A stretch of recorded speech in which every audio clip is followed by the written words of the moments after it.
Hey, girls, do you want to have some fun with us? I was hanging out with my best friend when some guys started bothering us. We tried to run away, but ended up being trapped in a dead-end alley. The guys caught up with us and said, "We're in the mob, you know that, right? Don't think you can run away from us." They slowly approached us, trying to intimidate. Honestly, I thought we were goners. Then, from behind, we heard someone shouting, "Hey." I looked up and found a man shouting, "You guys, get away from that girl right now." He wasn't telling us to run. He was telling the guys to. The guys looked dumbfounded, and I couldn't help but smirk. My name is Hannah. I'm a second-year college student, majoring in education, aiming to become an elementary school teacher. To be honest, academics isn't really my strong suit. But there are two reasons I'm pursuing this dream. First, I don't want to take over my family business. My family runs our own business. We can't say it's a normal job, so I don't want to take it over. The second reason is because the principal at my elementary school was an incredible teacher. Back in my elementary school days, people often avoided me or spoke ill of me because of our family business, and I was often teased. Every time that kind of thing happened, I would get hurt and cry. One day it happened again. An older student said to me, "You're a kid from that family, aren't you? Your family is not normal, isn't it? You're a weird kid." They laughed at me, and I was about to cry as I used to. Yes, my family isn't normal, but it's not my fault I was born into it. I often wondered why I had to go through such things just because of my parents. Just then, I heard a man's voice exclaiming, "Hey." Looking in the direction of the voice, it was the principal of my elementary school. "Did you guys just laugh at her about her family?" he asked. I vividly remember the older students looking a bit taken aback by the sudden appearance of the principal. "Things about your parents or family are beyond your control," he said. "Making fun of someone for something they can't change is the last thing you should ever do. If you had been born into her family, you might have been teased in the same way. Think about that carefully." Okay.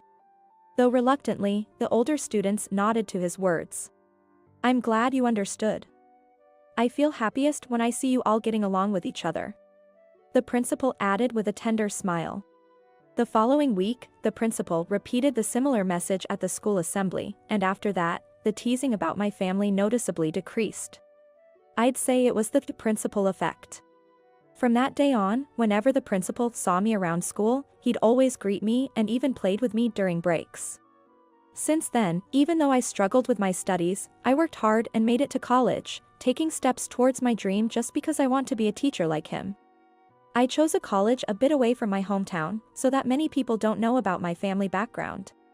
Perhaps because of that, I made a best friend in college, and we've been having a blast together. One day, after class, I was at our favorite coffee shop, chatting away with my best friend, Jessica. Jessica is undeniably adorable to anyone who sees her. Actually, she's so pretty that she even has a part-time job as a magazine model. And true to her looks, she has a gentle and calm personality. I met Jessica in the school cafeteria. I was eating my lunch alone when she came up to me and asked, "Hey, is this seat taken?" "Oh, no. No one's sitting here," was all I said, and that was the end of it for that day. However, we met again in a class. Come to think of it, back then, the seat next to mine was empty again. And the person who asked, "Excuse me, is this seat taken?" it was Jessica. "Oh, we've met in the cafeteria." "Oh, right. Are we in the same department?" From there, our conversation took off. It turned out that Jessica was the only one who came from her high school and didn't know anyone at this college and had been spending her days alone, just like me. Our situations were so similar that we hit it off immediately. I learned that nearly everyone in Jessica's family was a teacher. Because of this, she wanted to be a teacher too, but she used to be teased for being a teacher's daughter. I hated when people would say, "You must be smart because your parents are teachers." "I mean, you can't choose your parents," she said. "I totally get that," I said with emphasis because I really did understand her feelings.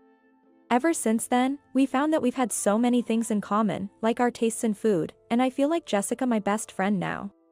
And, probably because of her modeling job, Jessica gets a lot of attention from guys. Almost every time we go out, she gets hit on. Hey, pretty ladies. Do you want to join us for a bar? See? As usual. This time it's a duo of guys, huh? They look like total players, and I couldn't help but roll my eyes. I'm sorry, I'm with my friend right now, so could you leave us alone? When Jessica politely rejected, one of the guys said, so you're good if I talk to you later. How about giving us your number, as he showed his phone. I'm sorry, but I don't give out my number to strangers. So we just have to get to know each other now, right? And, seriously, you're so pretty. Are you a model or something?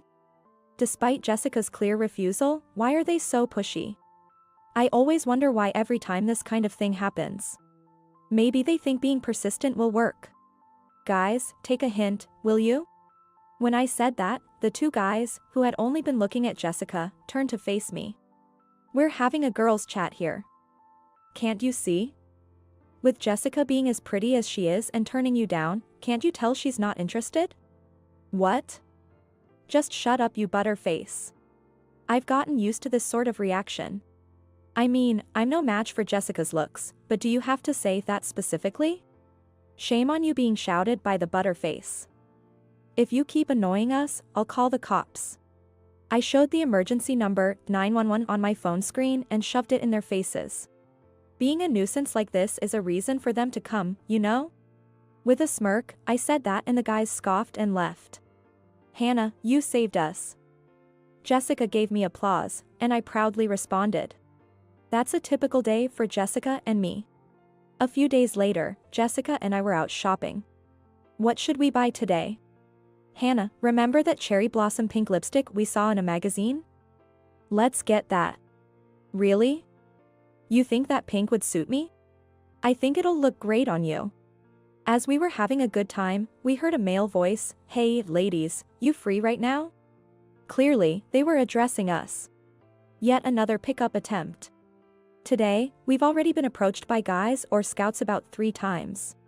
All for Jessica, though. Why do they have to interrupt our fun girl time? Just as I was wondering why we seemed available, I heard, hey, isn't that the cute girl from the other day and her hanger-on? Huh? I looked up and saw the same guys from the coffee shop a few days ago. Ugh. It's those persistent ones. Wow, it really is you. Isn't this a destiny? We have to hang out.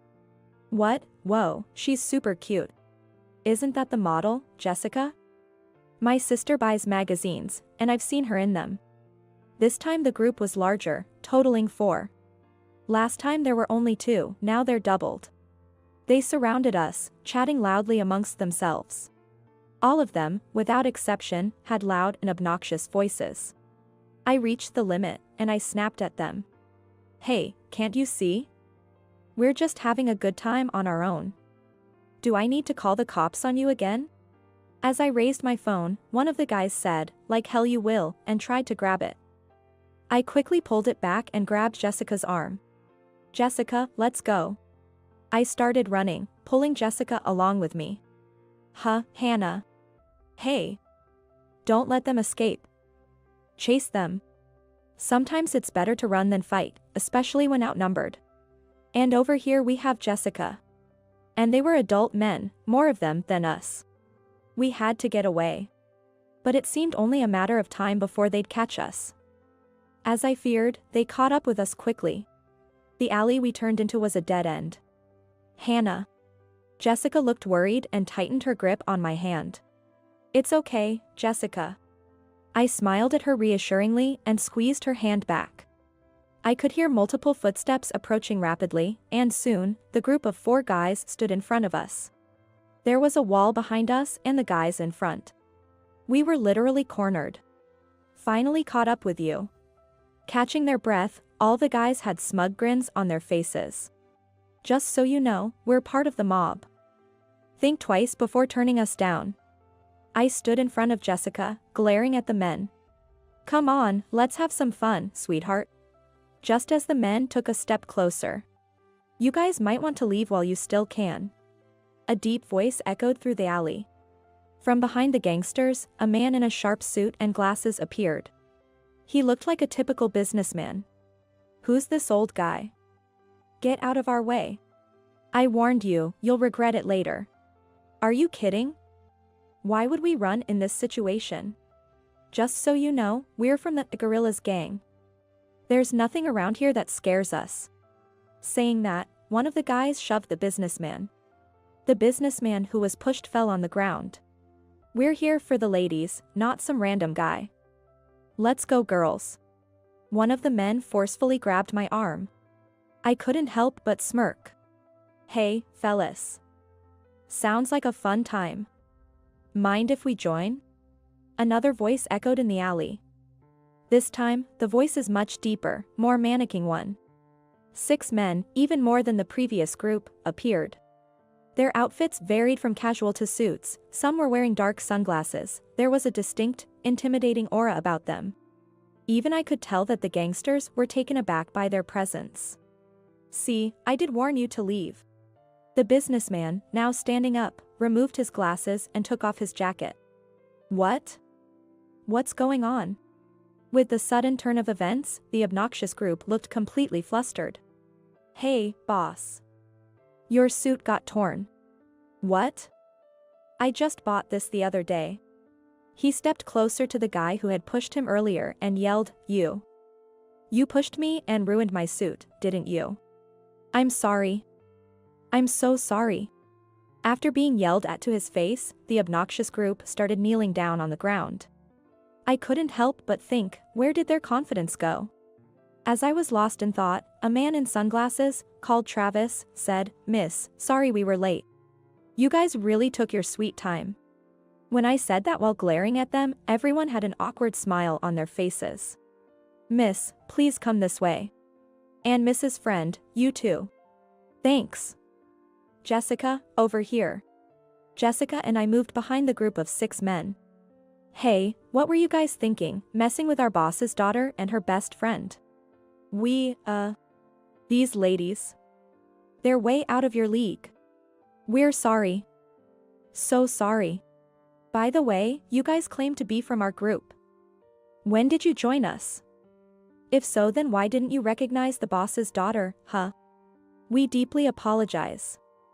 We didn't recognize her. That's right. When you join our group, you're introduced to the boss's daughter. All our members have seen her childhood photos and heard cute stories from the boss himself, right? We haven't heard any such stories. We sincerely apologize. Huh? What did you say my dad does? That's new to me. I blurted out, but no one responded. Okay, I'm gonna talk to Dad about it later. In the end, the 4 flashy guys were made sit on the ground folding their legs. We took their contact details, made them promise never to mess with us again, and then let them go. The moment they were released, they scattered like scared spiders, running away as fast as they could. Jessica. Hannah. I turned to Jessica, who had witnessed everything. I immediately bowed my head and apologized, saying, Sorry. Jessica, I know you probably figured it out, but I'm a daughter of the boss of a mob called the Gorillas gang. Gorillas gang. Jessica murmured. It's not well known around here, but in my hometown, everyone knows about this mob. I looked back at the men behind me. These guys are members of that gang, kind of my bodyguards. Bodyguards? Jessica's eyes widened in surprise. It must be an unfamiliar concept to her. Yeah, being the boss's daughter, I often get targeted. I've had many close calls with kidnappings, so these bodyguards stay with me but keep a low profile. Wow, Hannah. That's a tough situation. Yeah. It's always been scary for me to confess my family situation to others. I fear they will distance themselves from me, thinking they might get targeted too if they keep being friends with me. I've lost my old friends in the past because of this. Honestly, I wouldn't blame Jessica if she did the same. But I really hope she doesn't. Oh, and the guy who shouted for them to run and got shoved was also one of our members. What? Is he too? The man in question stood beside me. Yes, Jessica. Nice to meet you. I'm Keith. I take care of Hannah here. Keith bowed to Jessica. I thought he was just an office worker. Right? I think the same every time. Keith's plain appearance lets him blend in, and he often disguises himself as a businessman to protect me. He's the eldest of 10 siblings and close to my age, which was why he was chosen for this role. I've always looked up to him like an older brother. But why did you shout for them to run? We had many bodyguards today, and it's only fair to give them a chance to escape. It's to show we're not completely heartless. Keith grinned. Geez, that's a cunning look. Jessica. Keith called her name. You know we are members of the mob, but we have never committed crimes, and we will never. And Hannah isn't involved in our business at all. Her father, the boss, keeps her out of it. She's just an ordinary girl from a unique background. She might struggle a bit with studies, but she's just a regular girl. Yes. I might be overstating because I've spent lots of time with her, but every time she talks about you, Jessica, she looks really happy. All of us can vouch for her character, so we hope you two stay close friends. Saying that, Keith smiled at Jessica. Then the other members of the gang nodded at the same time. Do I really come off that way? It's obvious, Mississippi. You look really happy to have Jessica as a friend. I could tell that Keith and the others were supporting me by all means. I felt incredibly grateful that I had good bodyguards. Then, Jessica gave me a reassuring smile. Hannah, I'm really happy to be friends with you too. Wah. I've always known you're a kind and wonderful person. I'd be grateful if we can continue to be close friends. Jessica said with her bright smile, as she always did. I couldn't believe her words and couldn't help talking back. But after all that's happened, I've put you in danger, and being the daughter of a mob boss, you might end up in scary situations again because of me. But Jessica, with her infectious smile, replied, I know, today was scary, but it wasn't your fault, right? If anything, you've always been there protecting me and helped me out. But still. I wanted to be friends with you because you're kind and sweet, Hannah. No matter what kind of family you're from, I wanted to be friends because of who you are. I hope we can continue to be close. Jessica gave me the sincere and firm words, looking straight into my eyes. I was touched. Jessica, thank you. Overwhelmed, I hugged Jessica tightly. I almost cried. She gently patted my back, and for some reason, Keith and the other members seemed even more emotional than I was. So, those annoying guys were from a rogue group? Yes, they apparently tried to pick up girls like you and Jessica and make them accomplices in their crimes. A rogue group consists of gangs that don't belong to any particular organization and engages in antisocial activities. They're primarily formed by hoodlums, their acquaintances, and friends. However, their loyalty to each other isn't very strong. If someone is about to get caught, they often quickly abandon that person. A few days after that incident, I was curious to know what had happened to those flashy guys. We've gathered contact information from all of them, and we're planning to call them all in soon. Suddenly, one of my bodyguards, Mason, shouted out. Keith. More than anything, I can't stand that they're using our group's name. Boss, we need to punish them even more. Hearing the shout, my father calmly replied, Mason, calm down. But, I guess, we could let them off with just a warning. It's our duty as elders to guide the young when they stray. Dad grinned, looking every bit the mob boss he was. Geez, that's a cunning look. Isn't that right, Keith? Yes, perhaps we, the older folks, should teach them a lesson. Keith too had that mischievous look. It felt like all the men in the room had a cunning look in their eyes. I hope those flashy guys could survive, I thought to myself. A few days later, I was called by my father, and when I entered the room, Keith was also there. The rogue group has disbanded, he began. What? How did that happen? Well, I don't know all the details, Keith might know better, but we just leaked a bit of information. The rest of them, they just ruined themselves. Keith, what did you do? That's a secret. Keith grinned. Come on. Well, they had some internal conflicts, got into a fight, and the police just happened to be there and arrested them. Wonder who tipped them off. Keith joked. It was then I realized that even though Keith was my caretaker, he was a full-fledged gang member.